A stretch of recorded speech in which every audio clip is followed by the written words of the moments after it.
So jealousy is a really terrible thing, except وَمِن ذَلِكَ مَا صَحَّ مِن قَوْلِهِ صَلَّى اللَّهُ عَلَيْهِ وسلم, from the things that are acceptable, as what is authentically narrated from the Prophet sallallahu alaihi wasallam, لا حسد إلا في اثنتين. There is no room for jealousy at all except in two things. رجل آتاه الله تعالى مالا وسلطه على هلكته في الحق. A man who Allah has given wealth and he is exhausting himself in destroying it, spending it for the truth. He just wants to get rid of it all. And the words are really interesting. في هلكته, to destroy that money. I don't want to look at it. I want to give it all up. It's like he can't hold on to it. He wants to give it up for the sake of Allah. This attitude of giving, when somebody has that, you say, man, I'm not just jealous of his wealth. You know what you're jealous of there? His attitude. How does he have? How do you get that? How do you want to give money up so easily? Like it's hard for him to hold on to it. It's easy for him to give. What's the case with most of us? It's hard for us to give it. It's very easy to hold on. You know, especially when it comes to fil haqq, in the truth, spending in the path of the truth. It's very difficult. You know, fundraising can be like pulling teeth. For you to give $100 towards the building of a masjid, or helping out the madrasa or whatever else, right? This da'wah program or this or that, it's very difficult. But when you go to Walmart, you don't think twice. Swipe the card, it doesn't hurt. You don't think, man, this money could have been better used for the kids' college fund or this. No accounting comes to your head. But when it comes to spending in the path of Allah, all of a sudden all of you become CPAs. Man, this money could have been, I need it over there, and this bill and that bill, and the whole financial balance just rolls before your eyes. It's like you've logged into your online account just sitting there in front of the masjid. All the fundraisers is going on, right? So you think all of the reasons why you should not be giving.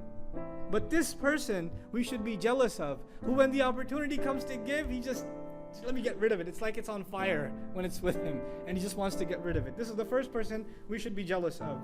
No, some people don't understand this, and what do? Man, I wish I was wealthy like him. If I was, I would spend too. No, you wouldn't. Just like the money part. You'd spend, but not like he spends. Right? So sometimes we have these, I really want to be rich so I can spend in the path of Allah. Yeah. You really mean that? Or do you mean I really want to be rich and I'll spend a little, I guess, because I feel bad. I said that already. Right? SubhanAllah, we can't play games with our intentions. And so this person, it's someone to be jealous of, something to aspire.